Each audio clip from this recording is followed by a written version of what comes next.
우리 교회 천국의 조각 이근호 목사님 설교입니다. 하나님 말씀은 히브리서 3장 15절 19절입니다. 성경에 일렀으되 오늘 너희가 그의 음성을 듣거든 경노하시게 하던 것 같이 너희 마음을 완고하게 하지 말라 하였으니 듣고 경노하시게 하던 자가 누구냐? 모세를 따라 애굽에서 나온 모든 사람이 아니냐? 또 하나님이 40년 동안 누구에게 노하셨느냐? 그들의 시체가 광야에 엎드러진 범죄한 자들에게가 아니냐? 또 하나님이 누구에게 맹세하사 그의 안식에 들어오지 못하리라 하셨느냐? 곧 순종하지 아니하던 자들에게가 아니냐? 이로 보건대 그들이 믿지 아니하므로 능히 들어가지 못한 것이라. 아멘.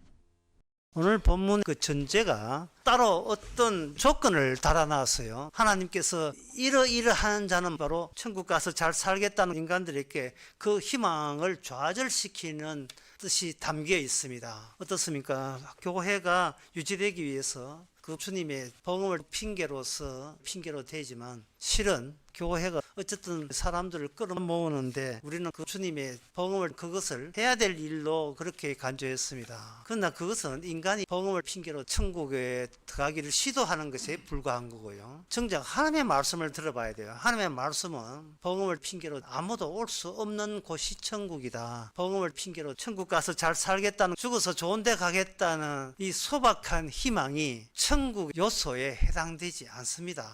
그래서 이 본문을 하나님께서 주시면서 어떤 사례를 들었냐 하면은 애굽에서 약속의 땅에 하나님의 계시 기능을 하는 사례를, 이스라엘 역사의 특수성은 신명기 29장 29절에 잘 나와 있습니다. 거기 보면 이런 말씀 나와요.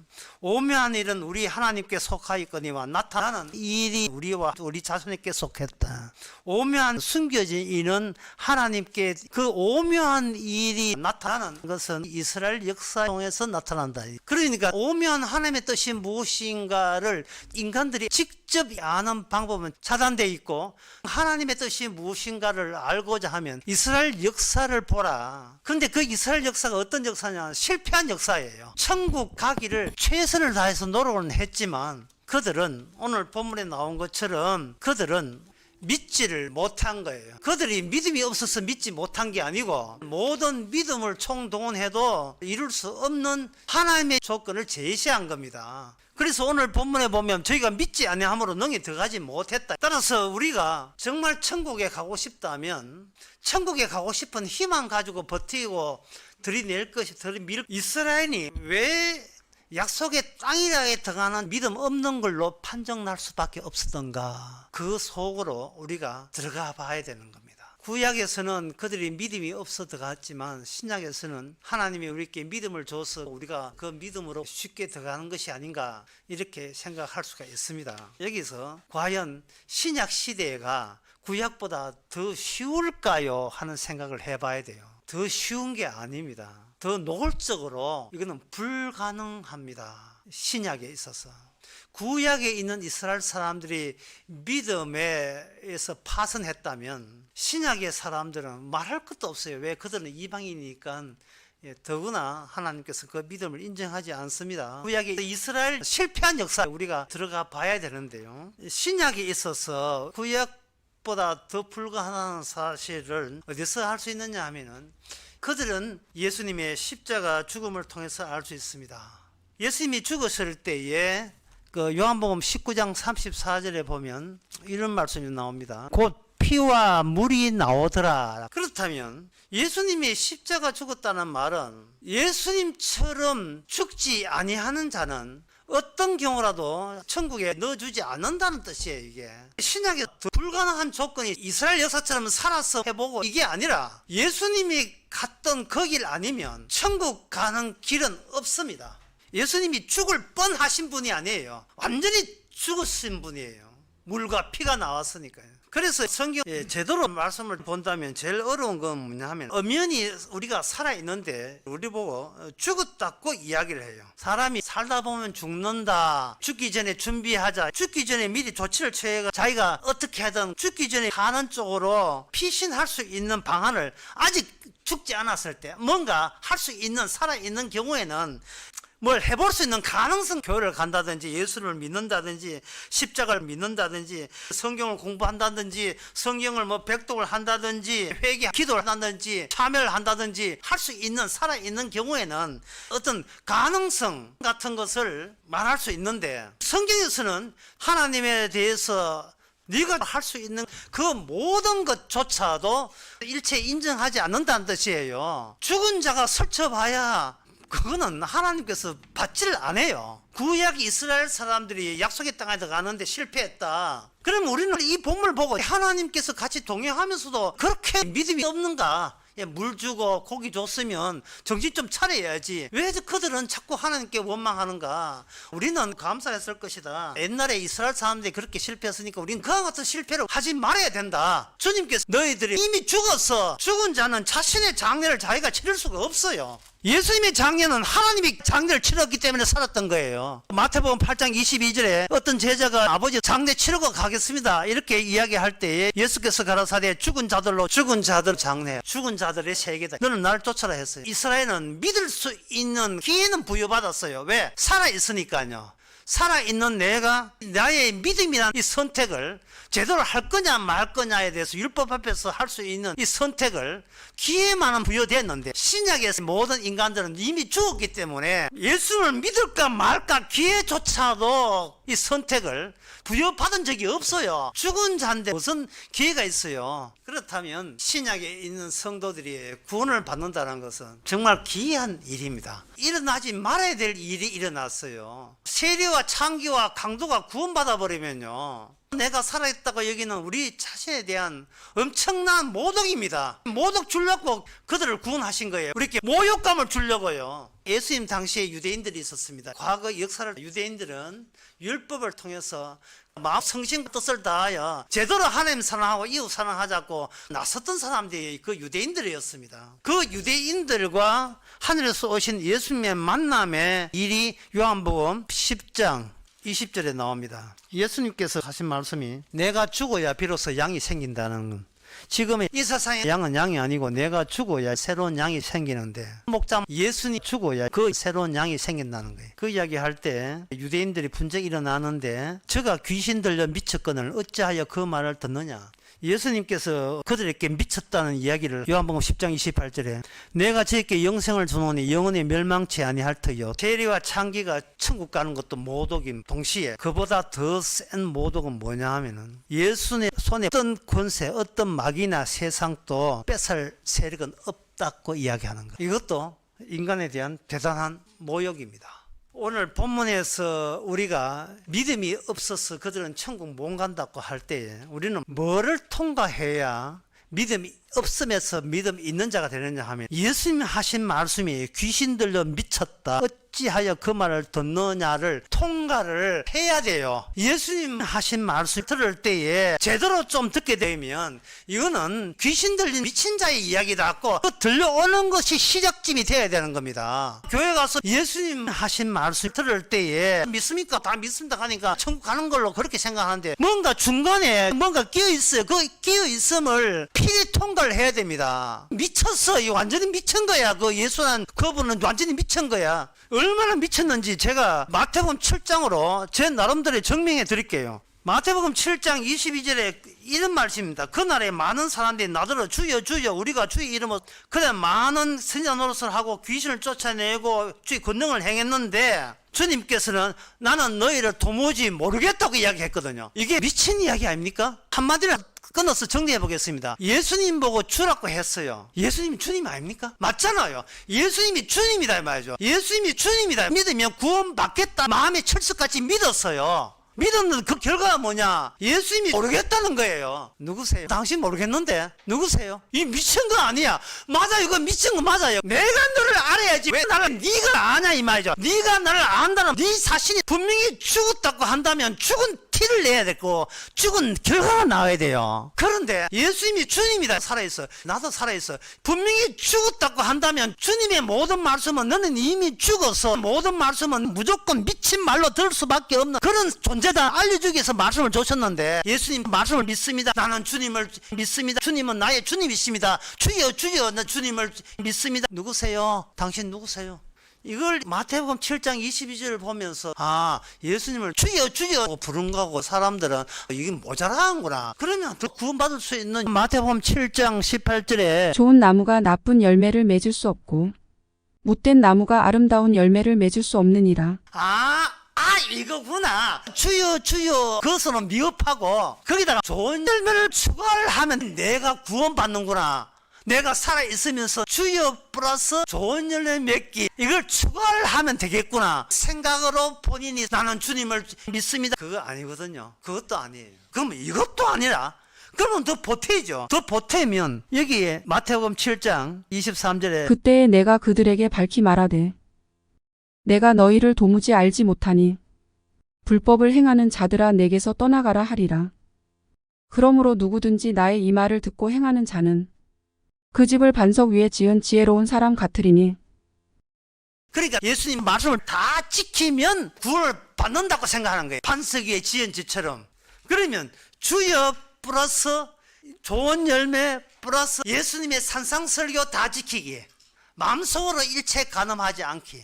누가 와서 돈 달라 하면 그저 주기에 옷 달라 하면 옷 벗어주기에 보물을 일체 땅에 쌓아두지 않기. 마음속으로 맹세하지 않기. 그리고 원수를 사랑하기. 무엇을 마실까 먹을까를 일체 단 한 번도 생각하지 않기.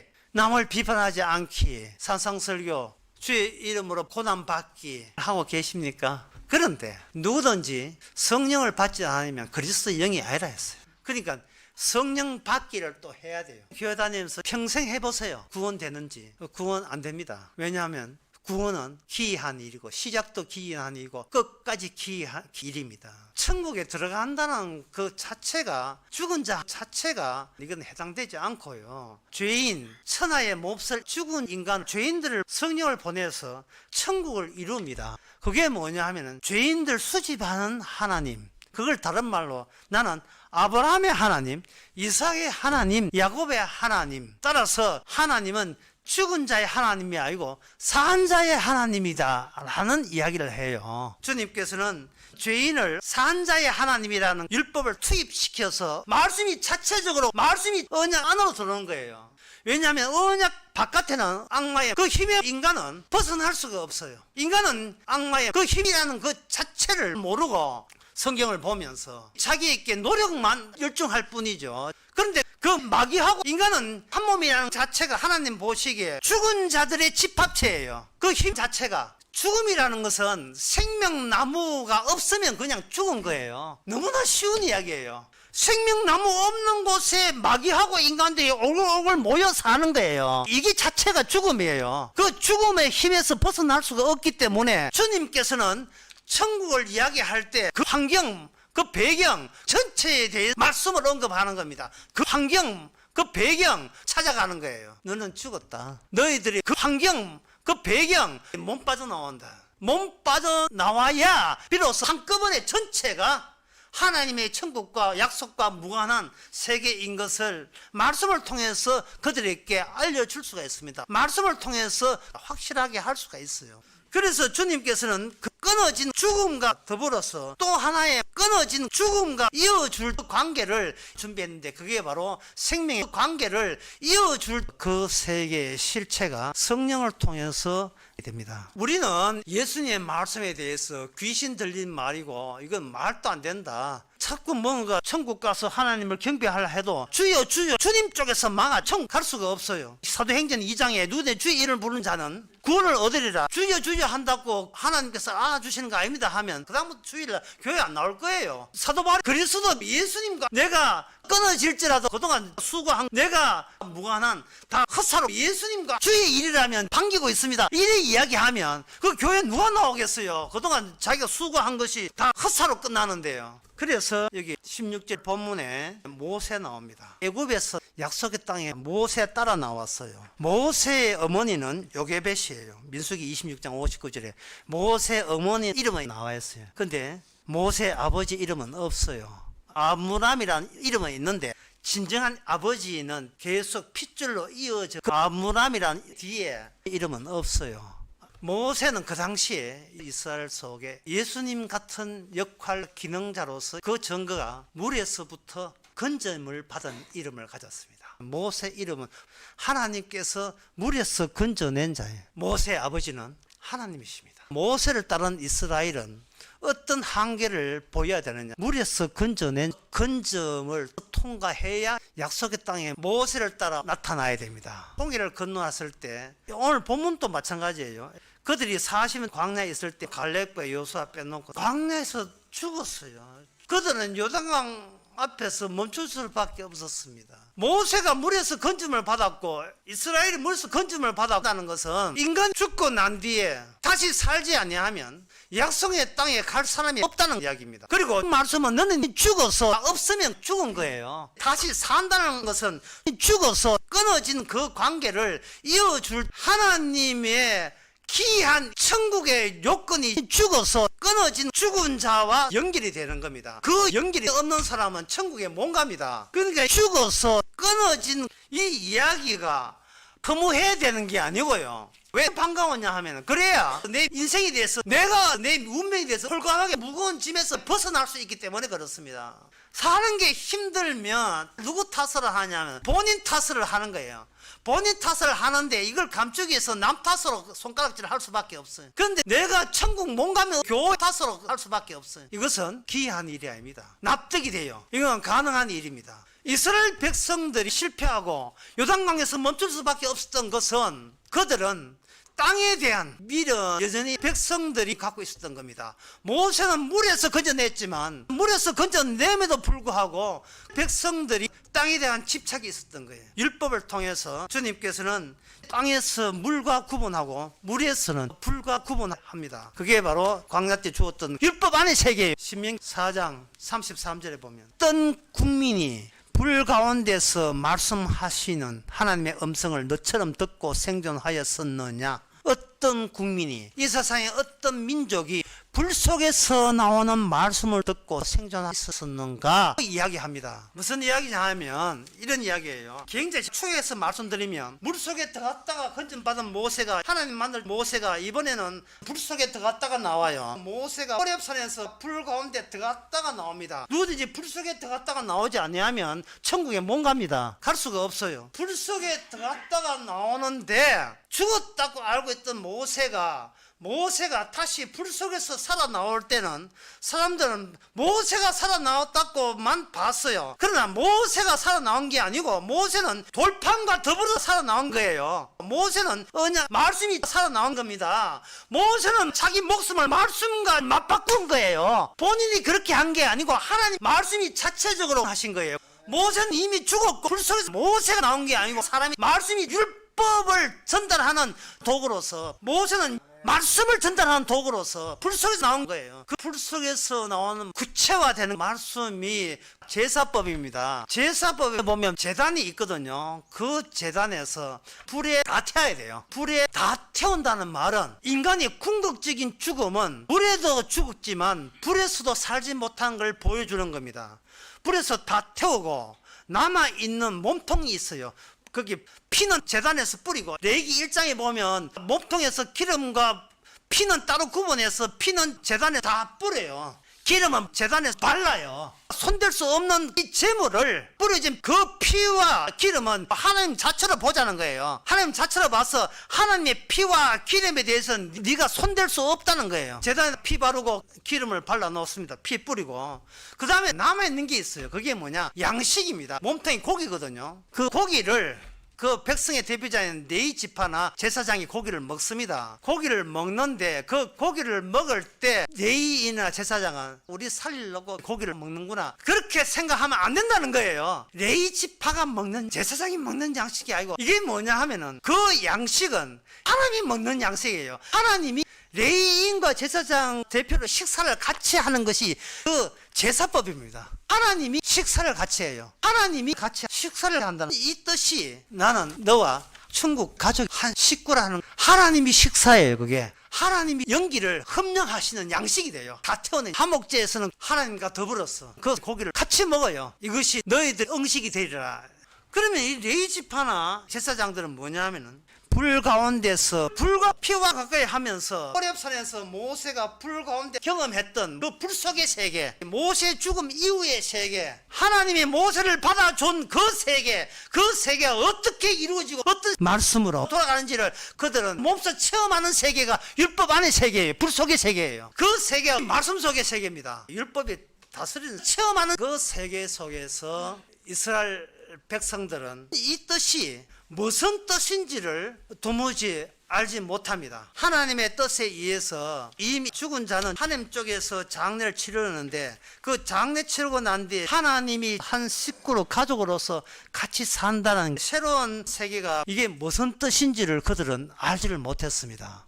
근데 신약에 보면 비로소 그 새로운 세계의 실체가 성령을 통해서 알려지게 됩니다. 그게 고린도전서 12장에 나옵니다. 이거는 여러분들이 보셔야 돼요. 고린도전서 12장 1절에서 쭉 나왔는데 성령이 아니고서는 누구든지 예수님을 주라고 할 수 없다고 이야기합니다. 근데 제가 아까 마태복음 7장에서 주여 예수님이 주여라고 한다고 해서 이게 구원받을 수 있는 게 아니죠. 예수님의 주 되심이 무엇을 뜻하는지를 알아요. 그것은 성령을 주는데 고린도전서 12장 4절에 보면 은사는 여러 가지나 성령은 같고 지금은 여러 가지나 주는 같으며 역사는 여러 가지나 모든 일을 모든 사람 가운데 역사하시는 하나님은 같으며 이렇게 되어 있어요. 그러니까 여러 가지와 같음을 통합할 수 있는 것은 바로 나만의 세계가 소멸될 때 이미 사라지고 죽게 될 때는 비로소 여러 가지가 다 하나에서 나왔다는 것이 성립이 돼요. 고린도전서 12장 12절에 보면 몸은 하나인데 많은 지체가 있고 몸은 지체가 많으나 한 몸 같다. 많은데 하나가 되고 하나인데 여러 가지가 되는 것. 이거는 우리가 이 땅에서 육체로 불가능해요. 그런데 성령이 오게 되면 그런 것은 네가 살아있다고 얘기할 때는 육체로 가능하다는 거예요. 살아있을 때는 내가 살아있으니까 남들이 나를 어떻게 보느냐에 신경 써가지고 우울증거리는 거예요. 우리가 천국 가는 게 아니고 주께서 천국을 만들어요. 가족을 만들어요. 우리를 이미 죽은 자를 가지고 내가 내 인생을 부담을 가질 이유가 없다고요. 나는 이미 죽은 자기 때문에 결정할 수 없습니다. 다시 말해서 내 인생이라는 것은 없어요. 내 인생이라는 게 없습니다. 나의 이야기는 주님이 이야기지 내 이야기 아니에요. 왜 내가 걱정합니까? 오늘 본문에 구약에서는 이걸 몰랐다는 거예요. 이스라엘이 한 몸이라는 걸 모르고 내 살기 바빠서 각자 바알 섬기고 아세라 섬겼던 겁니다. 모세 원망했다는 거예요. 모세는 말씀이 자체적으로 약속의 땅으로, 그럼 우리는 지금 말씀이 자체적으로 예수님과 한 몸이 되어버렸어요. 주님의 믿음이 들어와서 조건이 뭐냐 하면은 내가 주님을 믿었습니다. 내가 주님을 사랑했습니다. 주님을 소망했습니다. 나는 주님 주라고 불렀습니다. 주님을 위해서 이런 열매를 맺었습니다. 이렇게 말씀을 지켰습니다. 그걸 없애라 이 말입니다. 그걸 내가 회개했습니다. 내가 반성했습니다. 내가 교회 나왔습니다. 그걸 없애라 이 말이죠. 주님의 믿음이 들어와서 그걸 없애는 방법은 히브리서 4장 12절 나옵니다. 하나님의 말씀은 살아있고 활력이 있어 좌우의 날선 어떤 검보다도 예리하여 혼과 영과 및 관절과 골수를 찔러 쪼개기까지 하며 또 마음의 생각과 뜻을 판단하나니 우리를 완전히 발라내죠. 따라서 믿지 않는 자는 뭔가 자기가 시작이고 자기가 마지막이에요. 자기 인생 자기가 개척하고 있는 겁니다. 자기가 천당 가려고 교회 나온 거예요. 뭘 믿으면 됩니까? 주여 주저 할까요? 다 실패해요. 지금도 이 조건은 유효합니다. 예수님의 믿음으로 성령을 받아서 내 믿음이 아니죠. 주님의 믿음이 들어와서 그 믿음으로 우리는 안식에 들어가는 겁니다. 기도하겠습니다. 하나님 아버지, 저희들 무슨 생각을 했습니까? 여전히 자기 자신에서 벗어나지 못해서 내가 무엇을 하여 구원받겠습니까는 천국 가겠습니다 생각으로 무심코 툭 튀어나오는 버릇이 아직 육신 속에 남아있음을 우리가 인정하고 말씀으로 우리를 쪼개고 주님의 양으로서 주님 손에 있는 자는 영원히 뺏기지 않는 영생의 그 기쁨과 반가움으로 저희들 안에 꽉 차게 하여 주시옵소서. 예수님의 이름으로 기도합나이다.